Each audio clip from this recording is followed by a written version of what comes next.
I never thought my son would be capable of something like this. Not Liam.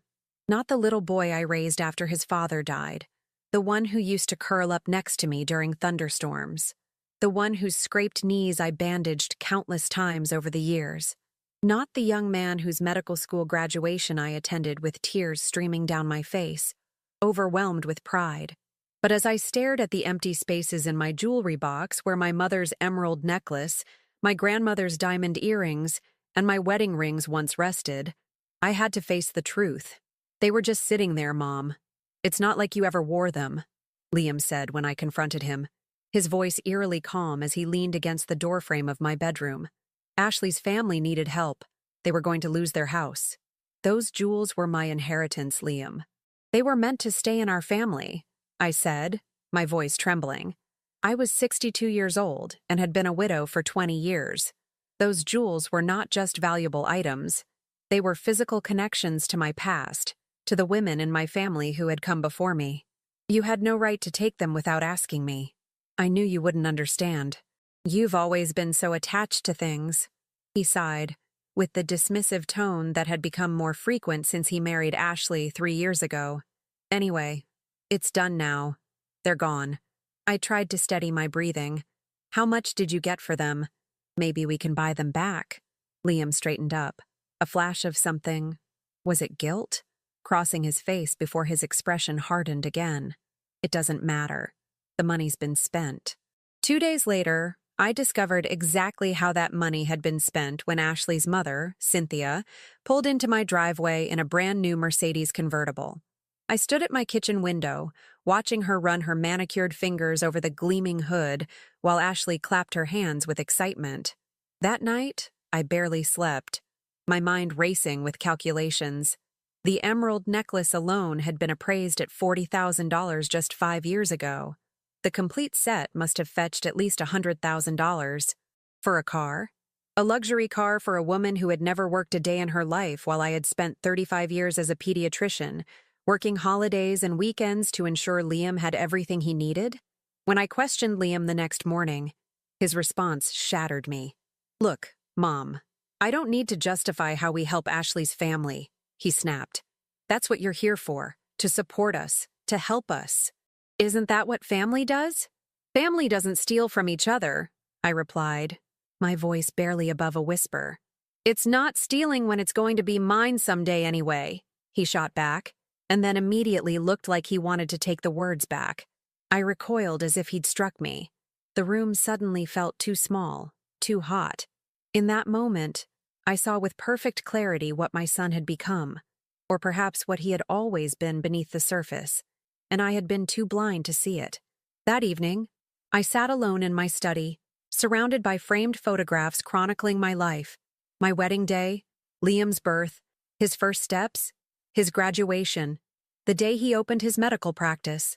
And now, at 62, I was forced to confront the fact that the son I had given everything to saw me primarily as a resource to be exploited. My late husband, Donald, had always warned me that I spoiled Liam too much. He needs to understand the value of things, Brooklyn, he would say. The value of work and sacrifice. But after Donald died of a heart attack when Liam was only 12, I compensated for his absence by giving our son everything I could. Maybe Donald had been right all along. I opened my laptop and checked my bank accounts. Over the past year, I had loaned Liam and Ashley nearly $50,000 for home renovations that never seemed to materialize. I had paid for their 2-week vacation to Greece as a second honeymoon gift. I had agreed to co-sign for their new SUV. I took off my reading glasses and rubbed my eyes. When had I become an ATM rather than a mother?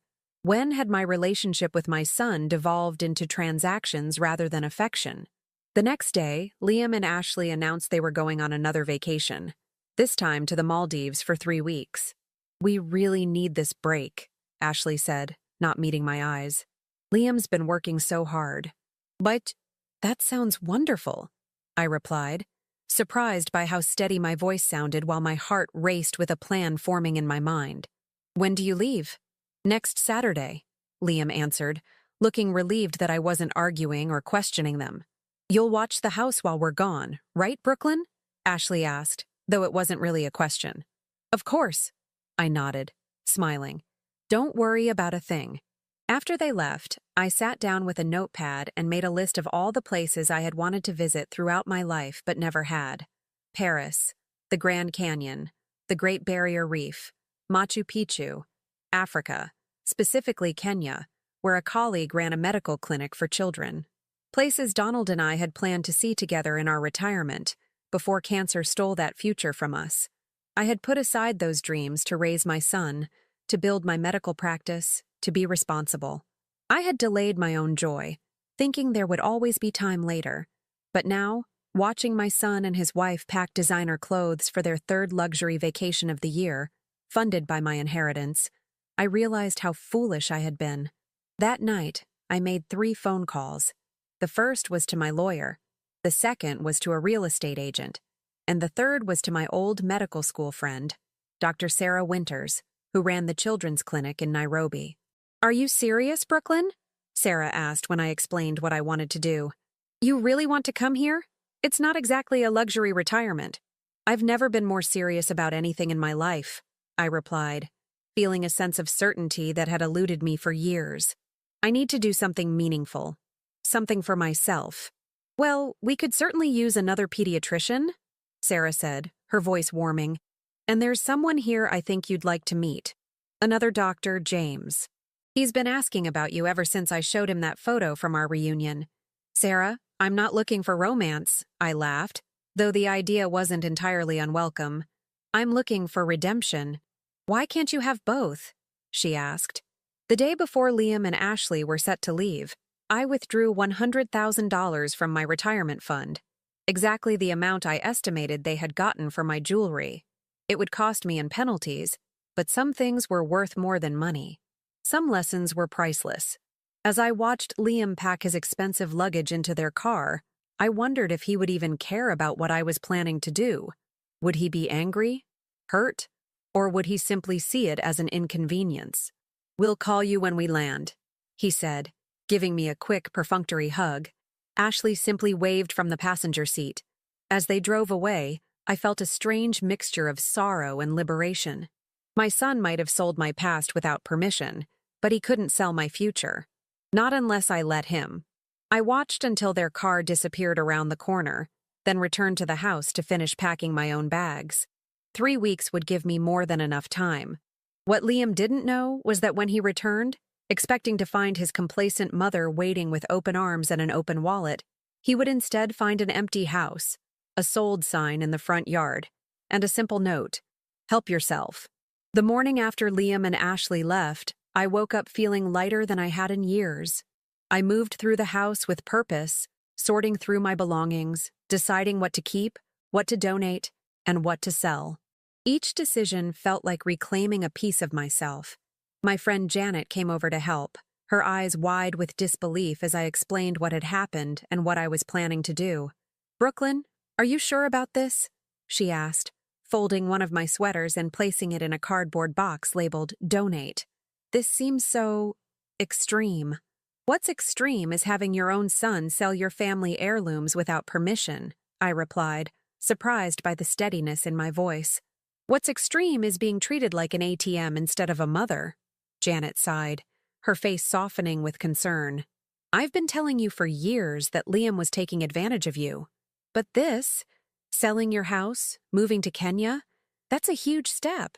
"It's not forever," I assured her, though part of me wondered if it might be. "I've rented a small apartment downtown for when I come back to visit. But I need this, Janet. I need to remember who I am outside of being Liam's mother and Donald's widow." "And what about this James person Sarah mentioned?" Janet raised an eyebrow, a small smile playing at her lips. I felt a blush creep up my neck. "That's hardly the point of all this." "Maybe not, but it doesn't hurt, does it?" she teased. By the end of the week, the house was nearly empty. The real estate agent had found a buyer willing to close quickly. A young family with 2 small children who reminded me of Liam and me when we first moved in after Donald died. I had donated most of the furniture to a women's shelter and packed only what meant the most to me into storage. On my last night in the house, I sat alone on the floor of what had once been our family living room, surrounded by echoes and memories. I could almost hear Donald's laughter, see toddler Liam racing his toy cars across the hardwood floors. For a moment, doubt crept in. Was I being too harsh? Too impulsive? Then I remembered Liam's words. "That's what you're here for."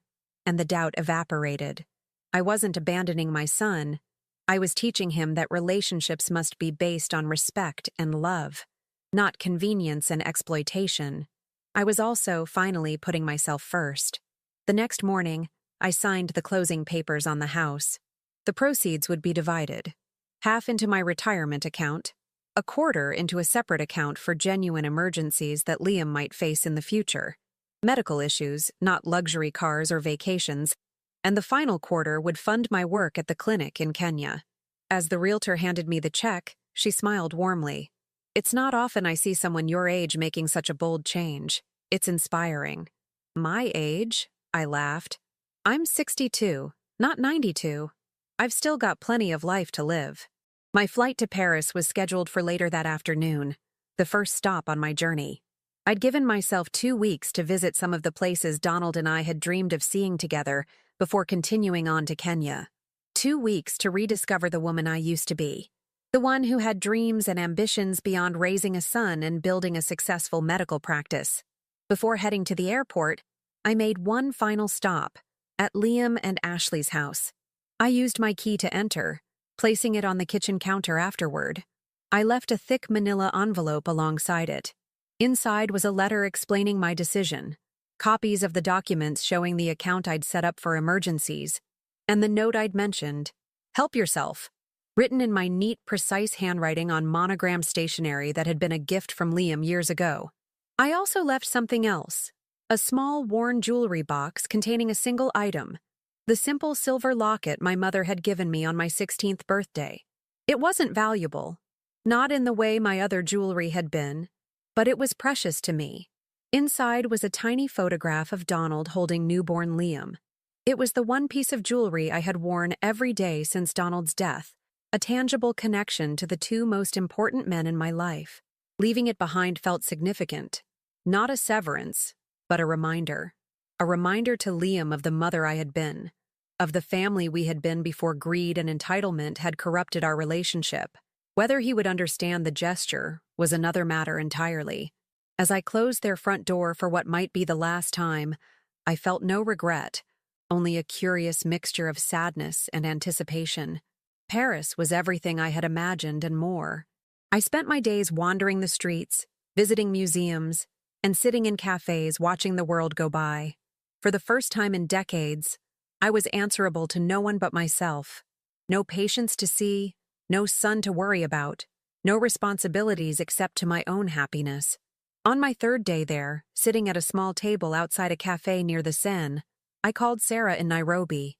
"How's the City of Light?" she asked, her voice crackling slightly over the international connection. "Beautiful," I replied, watching a couple stroll hand in hand along the riverbank. "But I'm ready for something more meaningful than playing tourist." "Well, we're certainly ready for you here," Sarah said. "And James keeps asking when you're arriving. You didn't show him more photos of me, did you?" I asked, suddenly self-conscious. "Just the ones from the medical conference last year," Sarah laughed. "Don't worry, he's not expecting some 20-something. He's 65 himself, you know." After Paris came Rome, then a brief visit to the Greek islands. Each place was beautiful, each experience enriching. But by the end of the second week, I found myself eager to get to Kenya, to start the next chapter of my life. It was during my last night in Santorini, watching the sunset paint the white buildings in shades of gold and pink, that my phone rang with a call from an unknown number. "Mom?" Liam's voice was tight with anger. "What the hell have you done?" I took a deep breath, steeling myself. "Hello, Liam. I take it you're back from your vacation." "Vacation? Are you kidding me? I come home to find out you've sold our family home? Left me some cryptic note? What is this? Some kind of midlife crisis?" "I think I'm a bit old for a midlife crisis," I replied calmly. "And yes, I sold the house. My house, to be precise. The one I paid for with my income as a doctor." "But why? Where are you? Where's all our stuff?" His voice cracked slightly, and for a moment I heard the little boy who used to cry when he couldn't find his favorite toy. Your things are in storage, I said. I left the information in the envelope with my note. As for why, I paused, choosing my words carefully. Let's just say that when you took my inheritance without asking, you taught me an important lesson about value, about what truly matters. This is about the jewelry? He scoffed. Mom, those were just things. Just like the house is just a thing. Exactly, I replied. Just things. Like your mother-in-law's Mercedes. Just a thing. The difference is, those things you sold were not yours to sell. They represented my history, my family. There was silence on the other end of the line. Then, in a smaller voice, where are you going to live? I've rented a small apartment downtown for when I'm in the country, I explained. But for the next 6 months, I'll be in Kenya working at a children's medical clinic. Kenya? He sputtered. Mom, you can't be serious. It's dangerous there. What about your health? What about... My health is excellent, as you well know. I cut him off. And I was a doctor for 35 years, Liam. I think I can handle a medical clinic. But what about us? What about your family? The question hung in the air between us. Thousands of miles apart, yet connected by blood and history and complicated love. That, I said softly, is exactly what I'm trying to figure out. As I hung up the phone, the last rays of the Santorini sun disappeared beneath the horizon, leaving the sky in that magical state between day and night, between ending and beginning. Tomorrow I would board a plane to Nairobi, to a new life I had never anticipated but now embraced with open arms. I wondered if Liam would understand eventually. I wondered if I would meet this James and feel something stir in my heart again after so many years alone. I wondered if 6 months would stretch into a year, or more. But most of all, I wondered why it had taken me so long to remember that I was more than just a mother, more than just a widow. I was Brooklyn Lewis, and at 62 years old, I was finally, truly, waking up. The next morning, as I waited to board my flight to Nairobi, my phone pinged with a text message. I expected it to be from Janet, checking in. Instead, it was from a number I didn't recognize. The message contained just 5 words and a photograph that made my blood run cold. You'll regret this, Mother. Promise.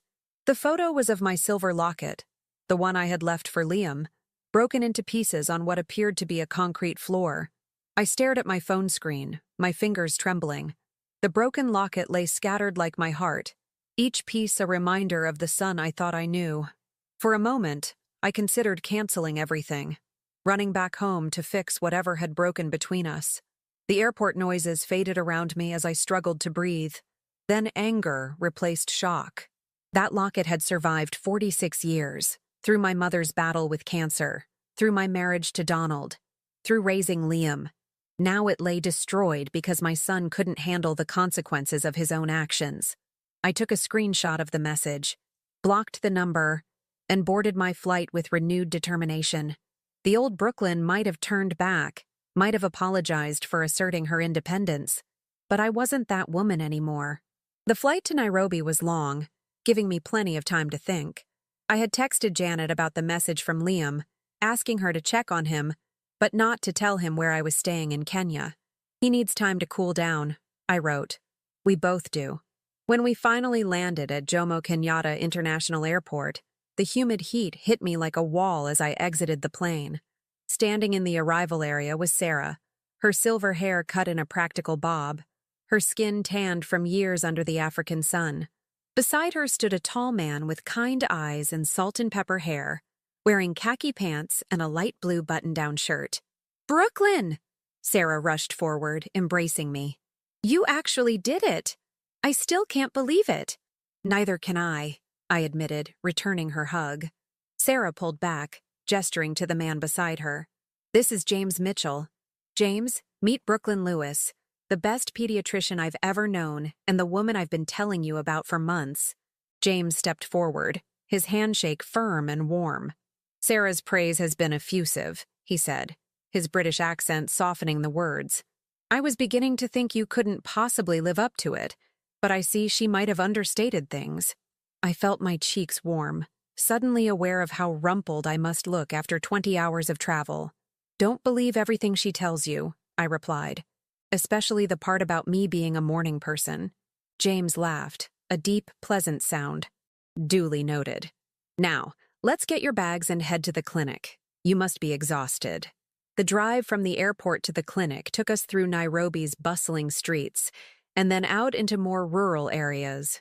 I watched through the window as the landscape changed, trying to absorb everything at once. The clinic is about 40 minutes outside the city, Sarah explained from the front passenger seat while James drove. We serve several villages in the area. It's basic compared to what you're used to, but we've got the essentials. And how many children do you typically see?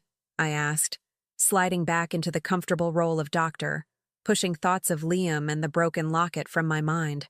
Anywhere from 20 to 50 a day, James answered, glancing at me in the rearview mirror. Mostly preventative care, vaccinations, malnutrition cases, some more serious issues that we try to stabilize before transferring to the hospital in Nairobi. We're desperately understaffed, Sarah added. Having another pediatrician, especially one with your experience, is going to make a world of difference. As we turned onto a dirt road, a simple compound came into view. Several one-story buildings surrounded a central courtyard where children played under the watchful eyes of women I assumed were nurses or caregivers. Home sweet home, Sarah said as James parked the vehicle. At least for the next 6 months. Or longer, James added, giving me a warm smile. If we can convince you to stay. The next few days passed in a blur of introductions, orientations, and adjustments. The clinic was indeed basic compared to my practice back home, but there was something profoundly satisfying about the work. Each child I treated, each grateful parent, each small victory reminded me why I had become a doctor in the first place. My accommodations were simple. A small room with a bed, desk, and private bathroom in a building shared with other medical staff.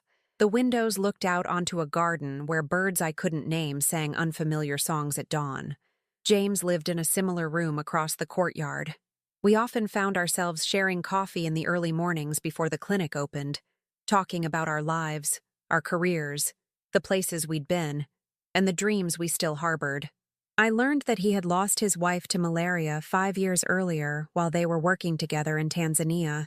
Caroline loved it here, he told me one morning, his eyes distant with memory. Couldn't imagine living anywhere else after our first year. Said it got into your blood, becomes part of you. And has it? Become part of you? I asked. He looked at me, his expression softening. Yes, though I'm finding there's still room for new things to become part of me too. 2 weeks into my stay, I received an email from Janet. Liam had come to her house, demanding to know where I was. She had kept her promise not to tell him specifics, but had assured him I was safe and doing meaningful work. He seemed lost, Brooklyn, she wrote. Angry, yes, but also confused. He asked me why you wouldn't just talk to him, work things out. I reminded him about the jewelry, about how he had violated your trust, but he kept saying it wasn't about the stuff. And I think there's more going on with him than you know. I stared at the screen of my laptop, conflicting emotions washing over me. Part of me wanted to reach out to Liam, to try to understand what was happening with him. But another part remembered the broken locket, the years of being taken for granted, the casual cruelty of his words. That's what you're here for. That evening, I found myself walking with James along a path that led to a small hill overlooking the clinic. The sunset painted the sky in brilliant oranges and pinks, casting long shadows across the landscape. Penny for your thoughts, James said as we reached the top of the hill. You've been quiet all afternoon. I hesitated, then found myself telling him everything. About Donald's death, about raising Liam alone, about the sold jewelry and the luxury car, about my escape and the broken locket. Once I started, I couldn't stop, the words tumbling out like water through a broken dam. James listened without interruption, his face thoughtful. When I finally fell silent, he took my hand in his, a gesture so unexpected and yet so natural that tears sprang to my eyes. You did the right thing, he said simply. Sometimes love means setting boundaries, even when, especially when, it's painful. But what if I've lost him forever? I whispered, giving voice to my deepest fear. If your relationship can't survive him being held accountable for his actions, then it wasn't a healthy relationship to begin with, James replied, Give him time. Give yourself time. We stood there as the sun disappeared and the stars began to emerge, his hand warm around mine. In that moment, with the African night spreading out before us, I felt both further from and closer to home than I ever had before. The next morning, I woke to the sound of urgent voices. Throwing on clothes, I rushed out to find the clinic in a flurry of activity. A bus carrying school children had overturned on the road to Nairobi, and the injured were being brought to our clinic for initial treatment. For the next 12 hours, I worked alongside Sarah, James, and the rest of the staff, treating everything from minor cuts to serious head injuries. We stabilized the most critical cases for transport to Nairobi and handled the rest ourselves. The work was exhausting but exhilarating, requiring every bit of skill and experience I had acquired over my long career. It was after midnight when the last child was treated and sleeping comfortably. I stepped outside, bone-tired but filled with a sense of purpose I hadn't felt in years. James joined me, handing me a cup of tea. "You were magnificent in there," he said. "I've never seen anyone so calm under pressure." "It felt good," I admitted. "To be needed for my skills, not just my checkbook." He chuckled, then grew serious. "Brooklyn, His words were cut off by the sound of an approaching vehicle. Headlights swept the darkness as a taxi pulled up to the clinic entrance. The door opened, and a figure stepped out, silhouetted against the headlights. My heart stopped as the figure moved into the light cast by the clinic's porch lamp. "Mom?" Liam stood there, looking exhausted and rumpled from travel, his expression a mixture of defiance and uncertainty. "We need to talk." Behind him, emerging from the same taxi, was Ashley, her usually perfect hair disheveled, her face streaked with what looked like dried tears. "Please," she said, her voice breaking. "It's important." Time seemed to freeze as I stared at my son and daughter-in-law standing in the African moonlight. James's hand found the small of my back, a silent gesture of support that gave me strength. "How did you find me?" I asked, my voice steadier than I felt. Liam stepped forward. "Janet didn't tell us, if that's what you're worried about. But you left a brochure for this clinic in your desk drawer. It wasn't hard to figure out." I nodded, suddenly aware of how disheveled I must look after the chaotic day of emergency treatments. "You've come a long way for a conversation that could have happened over the phone." "Some things need to be said in person," Liam replied, his gaze flickering to James before returning to me. James cleared his throat. "I'll give you some privacy. There's a small conference room inside you can use." He squeezed my shoulder gently before heading back toward the clinic. "Who's that?" Liam asked, a strange edge to his voice. "Dr. James Mitchell. He runs this clinic with Dr. Winters," I explained, choosing not to elaborate on our growing closeness. "Now, why don't we go inside? It's been a very long day, and I'm sure you're tired from your trip." I led them to the small room James had mentioned, closing the door behind us. The space was utilitarian: a table, some chairs, a whiteboard for staff meetings. Liam and Ashley sat on one side of the table, and I took a seat across from them, feeling oddly like I was in a negotiation. "First," Liam began, "I want to apologize for the locket. That was inexcusable." I was angry and I lashed out. Yes, it was inexcusable, I agreed, refusing to soften the blow. "That locket survived 46 years, including being worn by me every day after your father died. It contained the only picture I carried of you and him together." Guilt flashed across his face. "I know. I'm sorry. I was drunk, and that makes it better?" I interrupted, surprised by my own boldness. "Being drunk justifies destroying one of my most precious possessions?" "No," Liam admitted, looking down at his hands. "Nothing justifies that." Ashley placed her hand over his. "We didn't come here to fight, Brooklyn. We came because—" She looked at Liam, prompting him to continue. Liam took a deep breath. "We came because we need your help, but also because I need to explain some things." I folded my arms, waiting. Part of me wanted to say they had a lot of nerve, flying halfway around the world to ask for help after everything that had happened. But the mother in me, the part that had loved this boy from the moment I knew he existed, held back those words. "Ashley's family," Liam started, then stopped. seeming to search for the right words. They've been using us, for years. But I didn't see it, or didn't want to see it, until recently.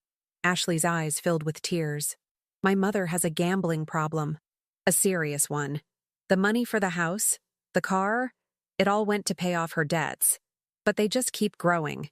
She's been manipulating us, playing on my guilt, my sense of family obligation. Sound familiar? I said quietly. Liam flinched but nodded. That's why I came to understand what I've been doing to you. I've been treating you the same way Ashley's mother treats us. The jewelry, I prompted, needing to hear him say it. I took it without asking because I knew you'd say no, he admitted. I convinced myself it was justified because Ashley's family needed help. But the truth is, I was enabling her mother's addiction, just like you've been enabling my— He struggled with the word, my entitlement. I sat back, processing his words. There was a rawness to his confession that felt genuine, yet I'd been fooled before. And now you need my help again. Not financial help, Ashley interjected quickly. We need your guidance, your strength. We don't know how to break free from this cycle with my family. The irony isn't lost on me, Liam added with a humorless laugh, coming to ask you how to set boundaries when I've been steamrolling over yours for years. The exhaustion of the day was catching up with me. I rubbed my temples, trying to think clearly. Why now? What changed? Liam and Ashley exchanged a look. Show her, Ashley said softly. Liam pulled out his phone, tapped the screen a few times, then slid it across the table to me. On the screen was an ultrasound image. We're having a baby, he said, his voice thick with emotion. I'm going to be a father. And I suddenly realized I don't want to be the kind of parent who teaches my child that it's okay to exploit the people who love you. I stared at the grainy image, my first grandchild, and felt a complex wave of emotions wash over me. Joy, hope, lingering hurt, cautious optimism. Congratulations, I said softly, sliding the phone back. When are you due? December, Ashley replied, her hand unconsciously moving to her stomach. It's a boy. A grandson. Donald's grandson. The thought brought unexpected tears to my eyes. Mom, Liam said, leaning forward. I know I've hurt you. I know I can't undo what I've done. But I want to try to make things right. I want my son to know his grandmother, not just as someone who can give him things, but as the incredible, strong woman you are. The door opened, and Sarah poked her head in. Sorry to interrupt, but we've got another emergency coming in. Brooklyn, we could use your help if you're up for it. I nodded, standing up. Of course.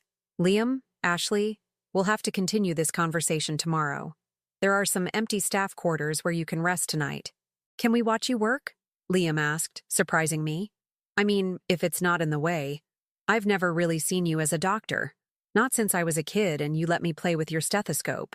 I hesitated, then nodded.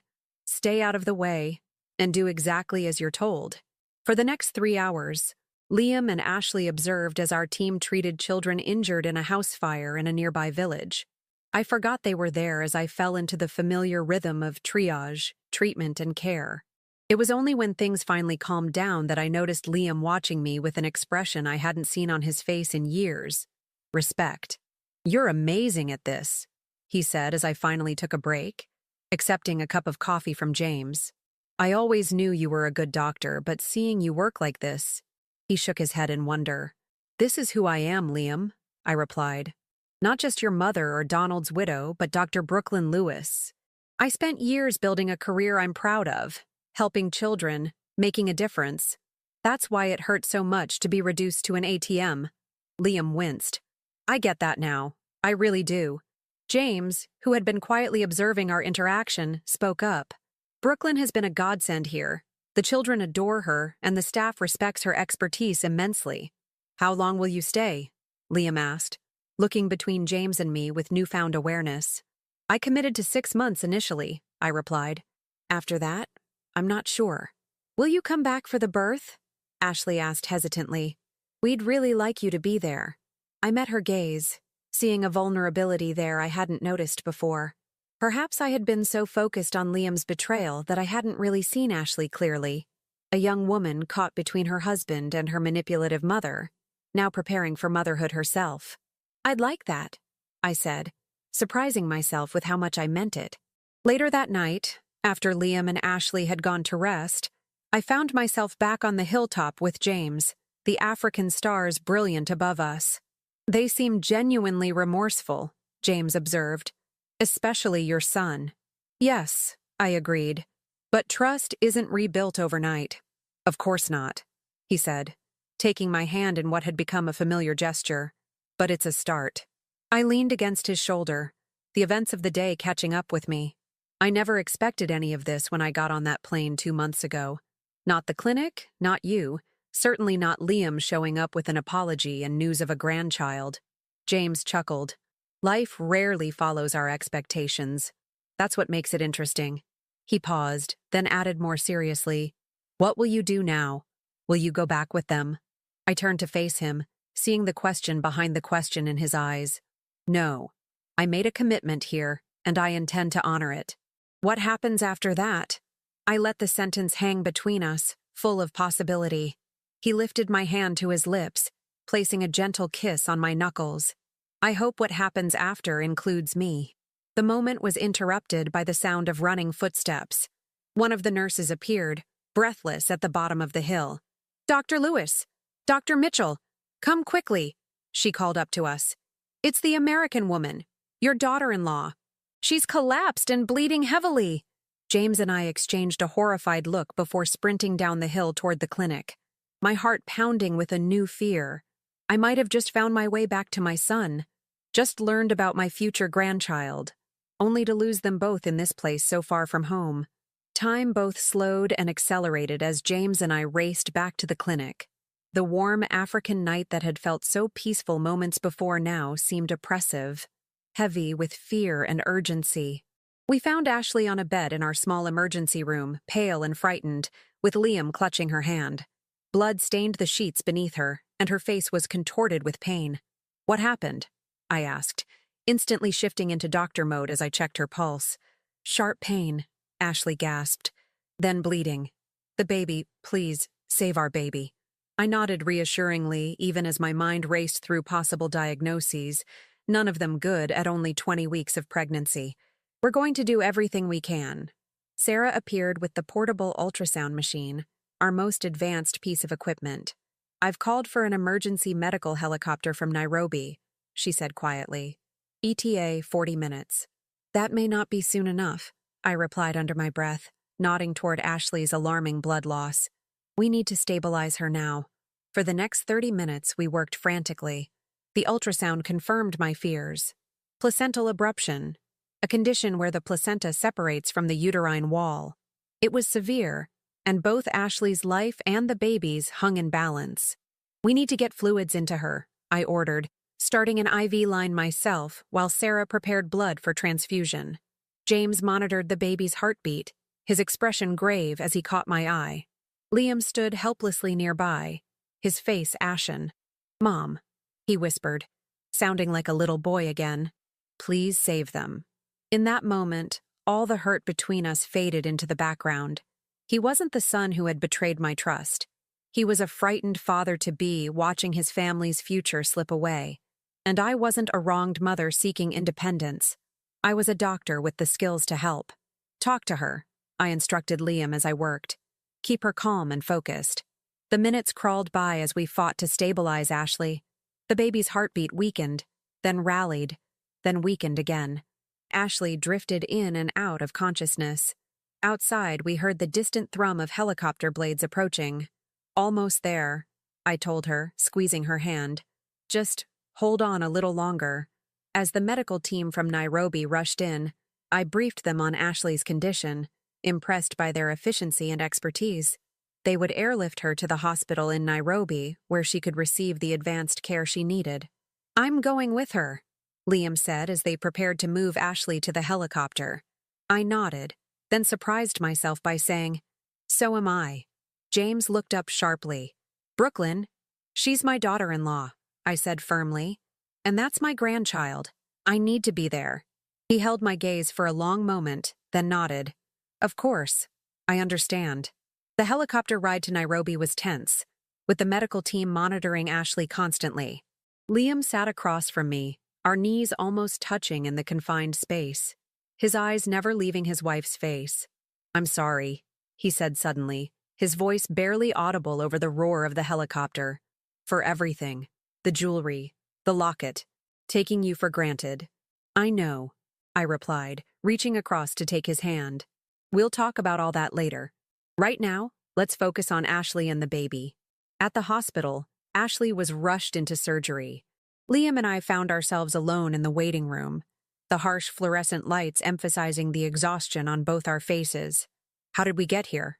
Liam asked after a long silence, not just referring to the hospital. I looked at my son, really looked at him, and saw both the man he had become and the boy he had been. "We both lost our way a bit," I said gently.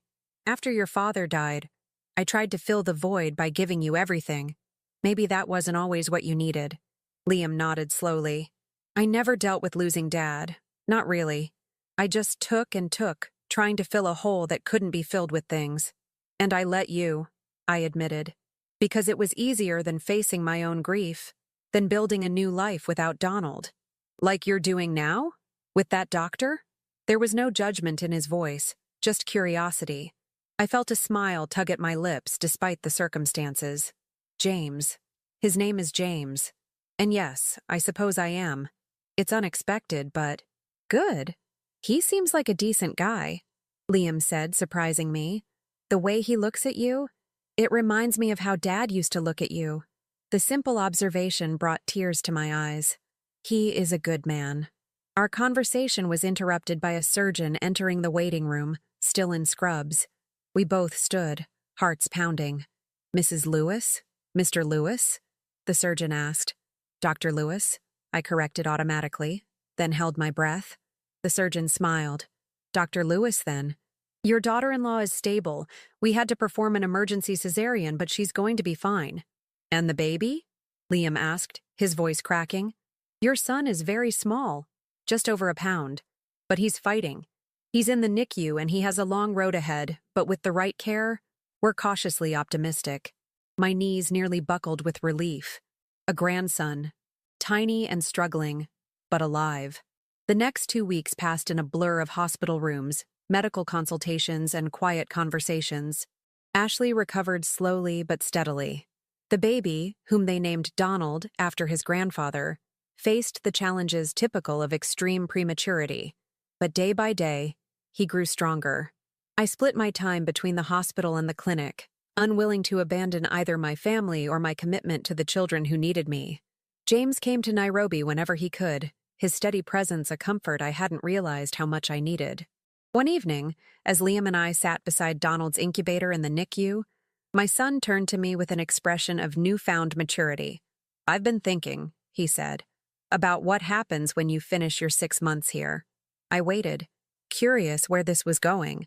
"I know I have no right to ask you to give up your new life," he continued, "but I was hoping, maybe you could divide your time. 3 months here, 3 months back home. Donald needs his grandmother, and so do I." I studied my son's face, seeing genuine humility there. "What about Ashley's mother and the financial entanglements?" Liam's expression hardened slightly. "We've set boundaries, clear ones. No more money, no more enabling. She's in a gambling addiction program now. One of the conditions we set for her to be part of the baby's life." "And you're okay with that? Setting conditions?" He nodded firmly. "I learned from the best. It took me losing you to understand the difference between helping and enabling." I reached out to touch the incubator, watching my tiny grandson's chest rise and fall with each precious breath. "I'll think about it," I promised. Later that night, I sat with James on the balcony of his small Nairobi apartment, watching the city lights below us. "Liam wants me to split my time," I told him. 6 months in Kenya, 6 months back home. James took a sip of his tea, his expression thoughtful. "And what do you want, Brooklyn?" The question was simple but profound. For so much of my life, what I wanted had taken a back seat to everyone else's needs and desires. "I want to continue the work at the clinic. I've never felt more fulfilled professionally." "And personally?" James asked softly, his eyes meeting mine. I smiled, reaching for his hand. "Personally, I found something here I never expected to find again after Donald died. Something I'm not ready to give up. So your answer is yes, then? To splitting your time? My answer is that I want a life that includes all the people I love, I replied. Liam, Donald, you, and myself. The self I rediscovered when I got on that plane 4 months ago. James lifted my hand to his lips. I think that can be arranged. I've been considering spending some time in the States myself. There are medical conferences, funding opportunities for the clinic. 6 months later, I stood in the doorway of my new apartment, watching as Liam and Ashley settled baby Donald, now a thriving, chubby-cheeked 7-month-old, in the portable crib they had brought for their visit. My walls were decorated with photos, Donald as a newborn in the NICU, the children at the clinic in Kenya, James and me on a safari weekend, Liam, Ashley, and baby Donald at his christening. Next to these new memories hung one older photo in a simple silver frame, Donald, my late husband, holding newborn Liam. The original picture from my locket was gone, destroyed in a moment of anger, but Liam had found another copy in an old album and had it professionally restored as a peace offering. Not everything had been mended perfectly. There were still moments of tension, old hurts that sometimes resurfaced. Trust was being rebuilt slowly, one conversation, one honest exchange at a time. But as I watched my son gently tuck a blanket around his sleeping baby, I felt a profound sense of rightness. I had needed to leave to find myself again. Liam had needed to lose me to understand what he had taken for granted. And somehow, in the breaking and remaking of our relationship, we had both found strength we didn't know we possessed. James would be arriving tomorrow for a 2-week visit before we both returned to Kenya for my next 3-month rotation at the clinic. At 63, I had a career that fulfilled me, a family that was healing, a relationship that brought me joy, and, most importantly, a sense of my own worth that no one could take away. "Mom?" Liam called softly, gesturing me over. He's holding his head up. "Come see." I moved to join my family. The decision I had made on that painful day when I discovered my missing jewelry now seeming less like an ending and more like the beginning it had truly been.